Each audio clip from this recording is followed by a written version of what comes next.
Hello mes amis, écoutez, ici Guillaume Andreu en direct de Paris, comme vous pouvez le constater derrière. Alors je suis ravi de vous retrouver pour ce live. J'avais envie de partager avec vous un point de vue concernant une information, en tout cas un autre point de vue qui a été donné ce week-end, lors de ce week-end qui était vraiment génial, vraiment extraordinaire, avec Martin Latulippe sur sa scène, donc un conférencier qui hier a parlé d'un sujet qui me passionne. Vous savez que j'en parle depuis longtemps, c'est la réalisation de soi, notamment professionnelle, puisque c'est un sujet que je développe là de façon beaucoup plus précise. Et donc, je voulais revenir vers vous concernant cette idée qui a été développée hier, parce que je pense qu'il est important peut-être de la faire préciser. C'est-à-dire qu'en fait, là, je ne suis pas dans l'idée d'être dans un débat, mais plutôt dans un ébat d'idées, c'est-à-dire dans le fait de pouvoir peut-être avoir avec vous un échange sur ce thème. Et je vais revenir de façon un petit peu plus précise dessus. Mais tout simplement pour dire que j'ai vécu 3 jours exceptionnels lors de cet événement de l'Académie Zéro Limite. Il y avait 1800 entrepreneurs qui étaient présents, qui viennent donc sur les bancs de l'école, on pourrait dire ça comme ça, ou en tout cas se remettre en question, et c'est ce que j'ai fait moi aussi, pour essayer de trouver un axe de développement sur le web qui soit plus aligné, qui soit plus adapté, qui soit avec des méthodes qui leur correspondent. Et il y a eu beaucoup d'informations qui ont été données, très intéressantes, que je rejoins évidemment sur l'ensemble des conférenciers, beaucoup de sagesse, des expériences très riches, des choses que moi je traverse depuis, puisque j'ai lancé mon activité en 2008, donc ça fait maintenant 14 ans que je suis dans cette activité. Et donc j'ai trouvé qu'il y avait vraiment beaucoup de choses qui étaient dites, qui étaient très vraies, très authentiques, très sincères, très claires. Et justement, c'est pour ça que je vais revenir sur ce point qui a été donné hier. Hier, il y a donc un conférencier qui a parlé de l'idée de réalisation de soi et qui donc a donné cette idée qu'on a tous en nous, et ça c'est vrai, c'est quelque chose que moi j'ai remarqué puisque c'est quelque chose que j'ai vécu, on a tous en nous une force, une énergie, quelque chose qui est dans nos tripes et qui peut parfois se réveiller, qui peut parfois s'activer pour nous donner envie d'aller vers une réalisation, pour nous donner envie de développer un potentiel. Alors vous voyez, là je suis vraiment dans la vraie vie, hein. Il y a du monde autour de moi, il y a des enfants, il y a que ça joue, ça crie. Et donc l'idée c'est que ce potentiel cherche à se réaliser à travers nous, à travers notre voie de vie, et ça peut être une voie professionnelle. Et donc ça c'est quelque chose qui, moi, m'a pris il y a quelques années en arrière, c'est-à-dire que j'étais dans une voie on va dire plutôt classique, hein. J'avais emprunté la voie de la vente, du commerce, du salariat, et puis en fait je me suis rendu compte que ça ne correspondait pas à mes valeurs, ça ne correspondait pas à mon identité, ça ne correspondait pas à qui j'étais vraiment ou à qui je sentais au fond de moi que j'avais envie d'être. Et j'ai été poussé en effet par cette force à vouloir aller vers quelque chose que je ne connaissais pas, c'est-à-dire à tendre vers ce domaine du développement personnel, du développement humain notamment, du développement après plus tard psycho-spirituel, et à me rendre compte que j'étais passionné, à me rendre compte que j'étais animé par cette idée d'aider les autres à se développer, à mieux se comprendre, à mieux se connaître, à transformer leur vie. Donc ça c'est quelque chose qui m'a pris, mais qui a été à l'encontre des carcans, à l'encontre des visions qu'il pouvait y avoir dans la vie professionnelle, qu'il pouvait y avoir par rapport à ma famille, par rapport à l'idée de la société, c'est-à-dire qu'est-ce qu'on attend de quelqu'un qui rentre dans la vie professionnelle, qui rentre dans la société, qui rentre dans le système traditionnel. Donc j'ai pris une voie un petit peu particulière, évidemment j'ai pris des risques, mais pourquoi je l'ai fait? Parce que je sentais effectivement, alors ce qu'on pourrait appeler peut-être un appel de la conscience ou de l'esprit supérieur, du soi ou de l'âme, qui m'a fait me dire: Guillaume, c'est pas dans cette vie, c'est pas de cette façon-là que tu vas pouvoir t'épanouir ou te réaliser dans ta vie. Passe par cette activité, passe par une activité qui soit vraiment en lien avec ton identité profonde, avec ta vision, etc. J'avais une vision un peu inspirante, tout à fait étonnante, où je me voyais effectivement sur scène en train d'aider des gens. Et donc dans cette idée de réalisation de soi, donc là je suis totalement d'accord avec cette idée qu'on a quelque chose en nous. Les neurosciences se rejoignent ça, et c'est ce qu'expliquait donc ce conférencier hier, que les neurosciences sont en train de montrer qu'effectivement on a quelque chose en nous, qu'on tendance d'ailleurs à nommer ça peut-être l'âme finalement. Qu'est-ce qui fait qu'en nous on a une énergie, on a quelque chose qui a besoin peut-être de sortir de sa zone de confort, d'aller prendre des risques pour réaliser quelque chose, pour se transcender, pour peut-être dépasser ses limites. Et en fait, ce qui s'est passé, c'est qu'à un moment donné, moi quand j'étais dans ce cheminement-là, j'étais dans l'idée de développer la plus belle image de moi, de développer le meilleur de moi-même. Je me disais, être un entrepreneur, et d'ailleurs quand on regarde les entrepreneurs qui sont parvenus, qui sont arrivés, sont des gens qui, la plupart du temps, réussissent, ont un certain niveau de succès, ont compris des choses, donc sont intéressants, sont captivants, sont inspirants. Et donc je me disais, c'est ça l'idée d'entreprendre, c'est d'être cette personne. Mais être cette personne, ça ne se fait pas tout de suite. Ça se fait par l'expérience, ça se fait par les essais, ça se fait par les échecs. Et ce que je me suis rendu compte aussi dans mon développement et dans tout le travail d'introspection que j'ai pu faire et de transformation intérieure que j'ai pu faire, c'est que l'idée de vouloir être la meilleure version de soi-même, l'idée de vouloir juste montrer les plus belles facettes de soi-même, l'idée d'aller vers d'aller vers la lumière, est une idée de l'ego. Alors là, je rejoins un petit peu ce que disait Carl Gustav Jung, c'est-à-dire qui lui il a beaucoup mis en lumière cette question-là, que on rentre dans une dualité, on rentre donc du coup dans des conflits intérieurs, on rentre dans des histoires de polarisation à partir du moment où on ne veut que montrer certains aspects, qu'on veut montrer que la belle facette de soi, qu'on veut se dire que j'ai besoin d'être un entrepreneur qui va susciter l'admiration, qui va montrer qu'il est professionnel. Et donc qu'est-ce qu'on fait ? On cache, on met dans l'ombre toutes les choses qui ne sont pas agréables à voir, qui ne sont pas les choses que l'on se dit qui ne vont pas être aimées par les autres. Et donc on construit un peu notre ombre.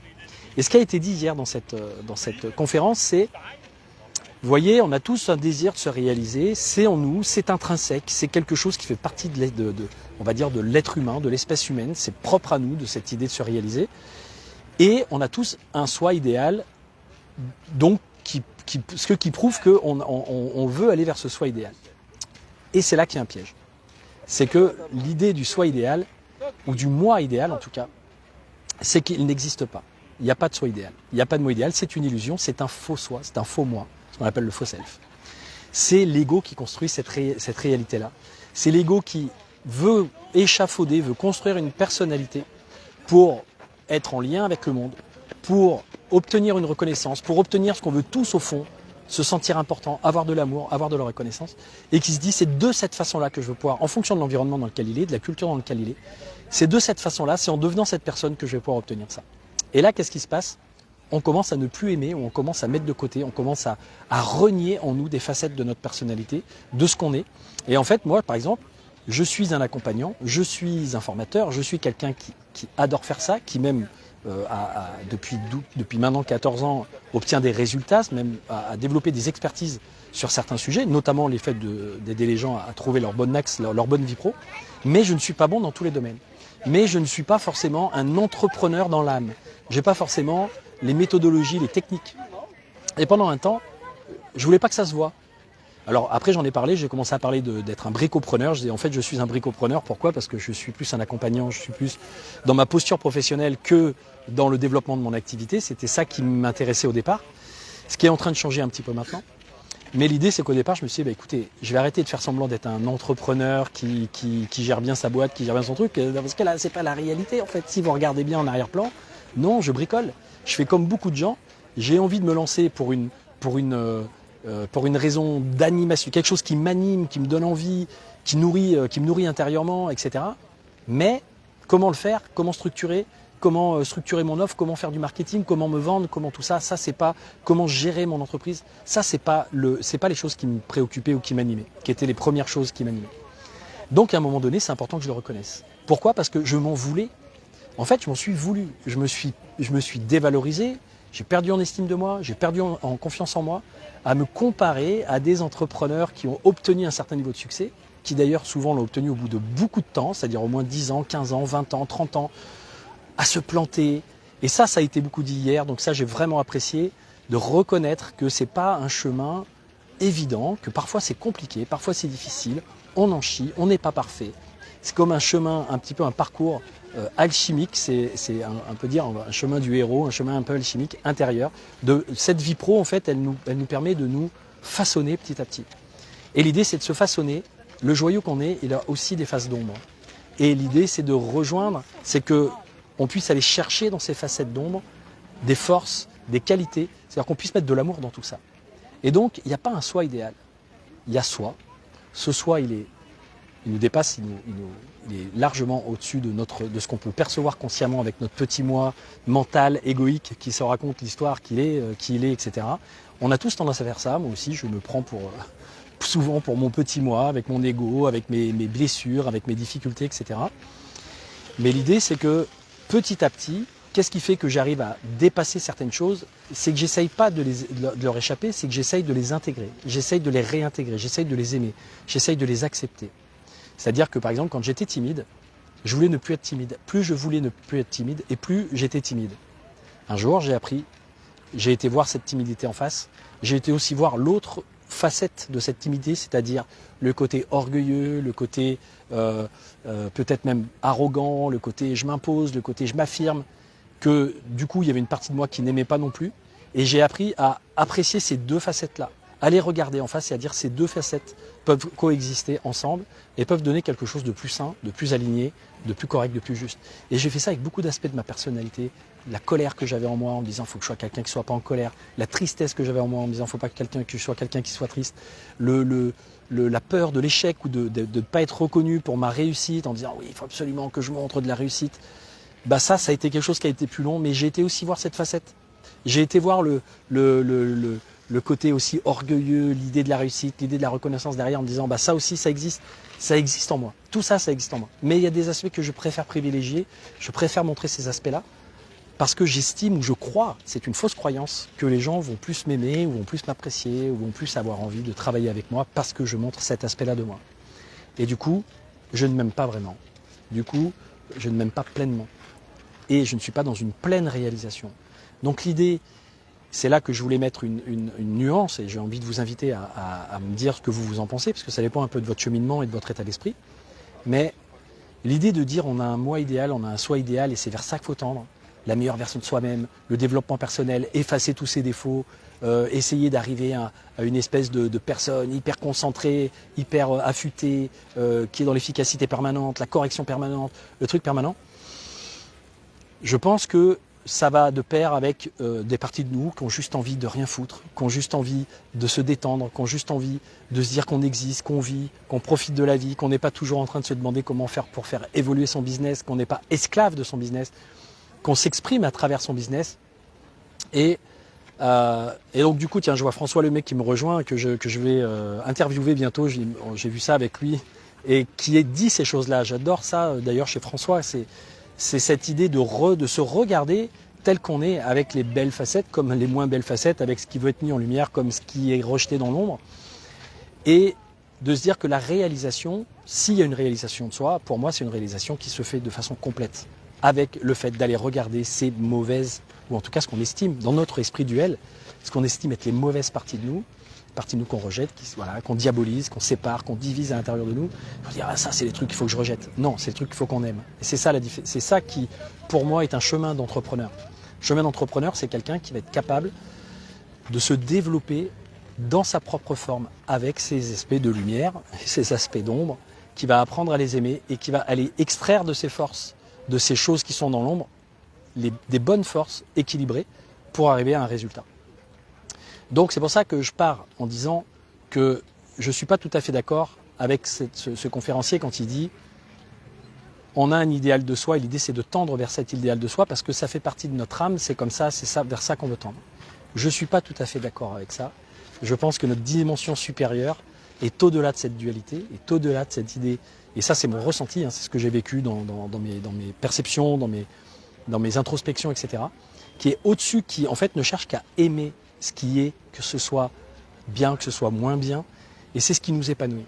Voilà, donc si vous cherchez à vous épanouir, si vous cherchez à avoir une vie pro, et quand je dis vie pro, je parle souvent de la vision, de l'identité et de l'évolution que l'on peut avoir dans sa vie professionnelle, qui vous épanouissent, alors dans ce cas-là, moi ce que j'aurais tendance à vous dire, mais après c'est à vous de voir si ça vous correspond ou pas, ce que j'ai tendance à vous dire c'est soyez attentifs à ne pas être dans le jugement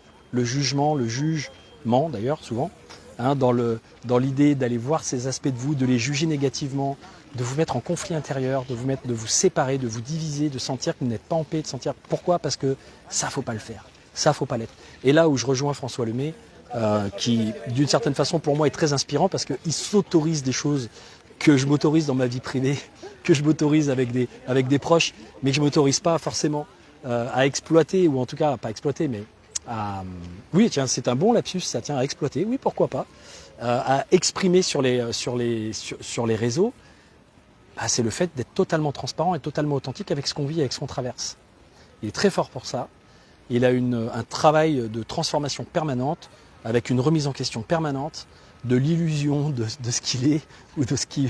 Donc moi je trouve ça super intéressant parce que c'est quelque chose que je fais de mon côté, mais que j'ai tendance à ne pas traduire sur un plan professionnel. Et donc là encore, je vois un aspect de moi qui est qu'est-ce que vont penser les gens, qu'est-ce que vont dire les gens. Si jamais je montre trop ces aspects de ça va pas bien, je suis pas forcément au top, j'ai des choses à transformer, j'ai pris conscience au bout de 14 ans de développement de mon activité qu'il y a quelque chose qu'il faut que je ressente, que je réaxe, que je positionne différemment. Tout ça, c'est pas évident à faire. Mais maintenant, je comprends comment ça se fait. J'ai déjà développé beaucoup d'expertise dans le domaine avant. Je comprends mieux pour moi. Je le fais pour moi. Je peux vous proposer de vous accompagner là-dessus, si jamais ça vous interpelle ou ça vous intéresse. Mais soyez conscient de ça. Ce qui vous rend mal, c'est tout simplement ce que vous voulez de bien. En fait, ce qui vous rend mal, c'est le contraire, c'est l'opposé, c'est la dualité de ce que vous préféreriez qu'il soit bien. À partir du moment où vous mettez en place une préférence, une appréciation particulière, vous avez une attente particulière. À partir du moment où vous avez une attente, vous vous accrochez à cette attente et vous vous dites que ce qui n'est pas ça ne devrait pas exister. Et c'est là que vous commencez à rentrer dans l'idée de ne pas exister vraiment, de ne pas exister pleinement. Et de ne pas... L'amour, c'est ce qui unit. Donc, vous ne ressentez plus d'amour à partir du moment où vous commencez à vous diviser, c'est simple. C'est l'amour uni, il est aimant, les aimants, ça accroche. Si vous commencez à être dans le fait de retourner l'aimant et d'être dans quelque chose qui repousse, alors dans ce cas-là, vous êtes plus vous vous sentez plus en unité, en intégrité, et vous n'êtes plus intègre, et vous ne présentez que certains aspects, ce que d'autres vont voir. Vous n'allez pas être dans votre cohérence, vous n'allez pas être dans votre congruence, et ça va se sentir. Ça va se sentir que vous jouez un jeu, ça va se sentir que vous montrez qu'un bel aspect de vous, ça va se sentir. Et donc il y a des gens qui vont voir ça, qui vont être dans l'illusion. Ah, il est génial, il est super, regarde, il est toujours sur les réseaux, ça marche pour lui, il est dans des super endroits. Et il y en a d'autres qui vont savoir et qui vont sentir, qui vont être dans l'intuition de dire mais c'est pas vrai ça, et ça va potentiellement les détourner parce qu'ils vont se dire cette personne-là, je la sens pas. Si cette personne-là avouait, si cette personne-là montrait des choses plus authentiques, plus sincères, plus transparentes, alors les gens se diraient ok, elle n'est pas plus que moi, elle n'est pas moins que moi, elle est un être humain comme tout le monde, comme moi je suis un être humain comme vous, qui passe par des périodes, qui passe par des prises de conscience, qui évolue à sa vitesse. Et ce serait beaucoup plus appréciable, ça créerait plus de contact, ça créerait plus de proximité. Et finalement, c'est tout ce qu'on veut, c'est avoir du contact, c'est avoir de la proximité, c'est être apprécié pour sentir qu'on est aimé, sentir qu'on est apprécié pour ce qu'on est et ce qu'on fait.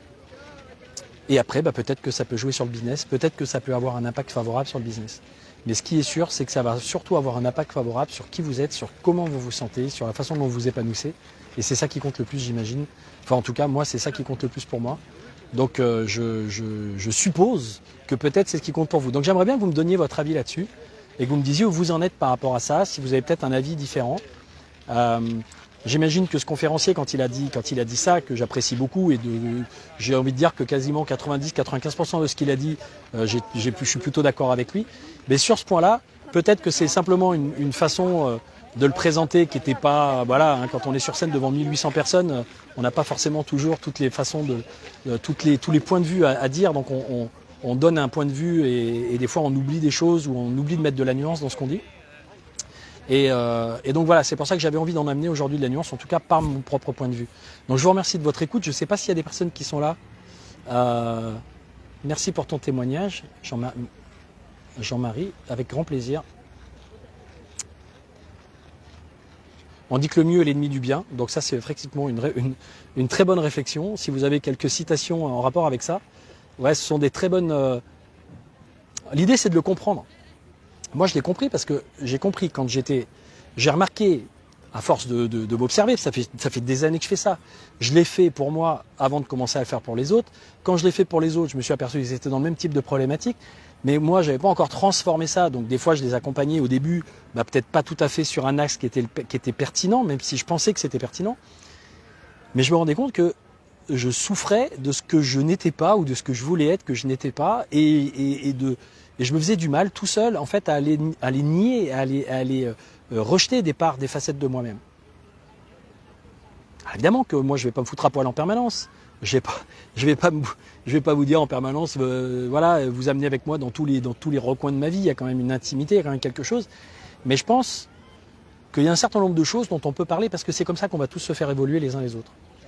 Et je reviens sur ce que fait François Lemay, que je trouve très bien, sur Matin la Tulipe, qui le fait aussi aujourd'hui très bien, qui reconnaît, qui explique ses difficultés.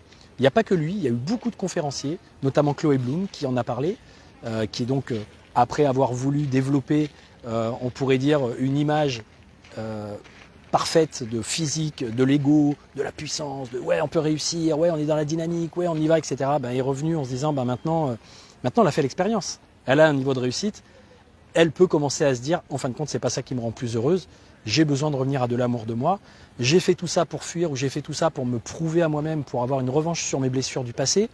Et oui c'est un bon moteur, on peut l'utiliser, mais attention, ça peut être aussi un piège, ça peut aussi nous amener dans une voie, dans une fausse voie de réalisation. On va se planter, on va de nouveau être malheureux, et on va se dire au bout de 10 ans, 15 ans, 20 ans, 30 ans, mais j'arrive toujours pas à être bien.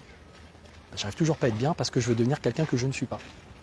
Donc l'idée c'est de revenir à qui vous êtes, et qui vous êtes, c'est loin d'être parfait, c'est loin d'être beau, ça pue un peu la merde à certains endroits, je vous le dis, on est un peu aussi tous des trous du cul, donc c'est un peu, je suis un peu vulgaire, mais c'est exactement ça. C'est l'idée de dire on a des très beaux aspects très élevés, mais on a aussi des aspects qui sont beaucoup moins beaux. Et l'idée c'est de les regarder en face, de les accepter, de les intégrer. Et ça crée de l'amour, ça crée de l'humilité.